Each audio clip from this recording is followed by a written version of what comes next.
Artificial intelligence. It's possible. Most advanced artificial intelligence in existence. There was a woman who caught her doctor consulting ChatGPT, trying to come up with a diagnosis for her. Okay. And so as inspiration of that, I was like, I wonder if ChatGPT is capable of diagnosing anyone. Could it diagnose us? What are my symptoms? I don't know. So it's just going to randomly diagnose me. All right, let's see what it came up with. I think it nailed it. So I'm going to start with me because as we know, you have a bit of main character syndrome. So it's all about you. And I'm worried you'll completely tune out my diagnosis if I read yours first. All right. So here's what ChatGPT came up with. You decide whether ChatGPT should be coming up with diagnoses or not.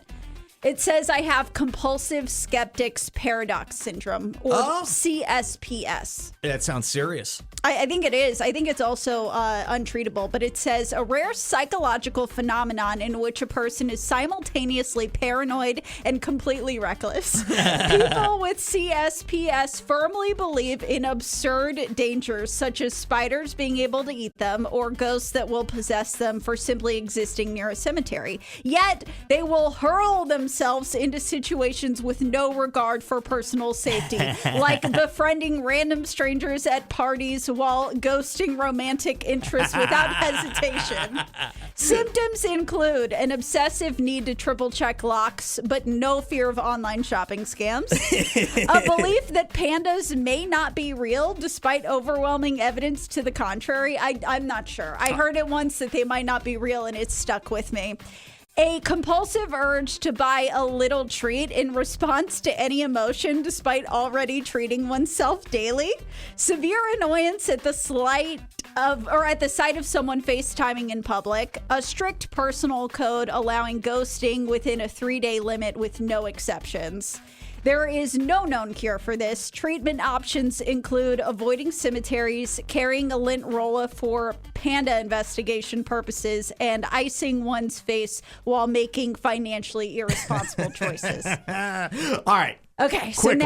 now for your diagnosis, Adam. Yes. You have categorical breakdown disorder, or CBD. Okay, I think that's already a thing. Oh, that's something else. That's yeah. All right. What do I know CBD from? Oh, that. Says a highly specific cognitive dysfunction in which an individual demands that the world be organized according to their personal logic rather than existing systems. Well, because my logic makes more sense. Those with CBD experience extreme frustration when grocery stores do not group items according to their unique shopping lists, leading to public outbursts in the personal care aisle. It wasn't a grocery store, but it makes no sense that the toenail clippers were in a totally separate section with the fingernail clippers. They should be right next to each other. That's obvious. Symptoms include an inability to accept hot chocolate as a valid flavor, insisting that temperature Stupid. cannot have a taste. It doesn't. A strong, inexplicable hatred for pet monkeys.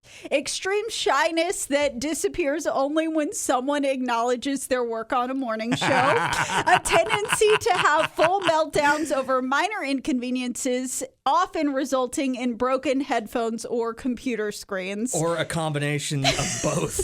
There's no effective treatment at this time, but symptoms can be managed with exposure therapy. They highly recommend shopping in a Walmart supercenter and getting immediate validation from strangers. They also recommend a lifetime ban on hearing the phrase hot chocolate flavored. Thank you. Yes, I would like that. If anybody would like to validate me, you can. It's part of my treatment.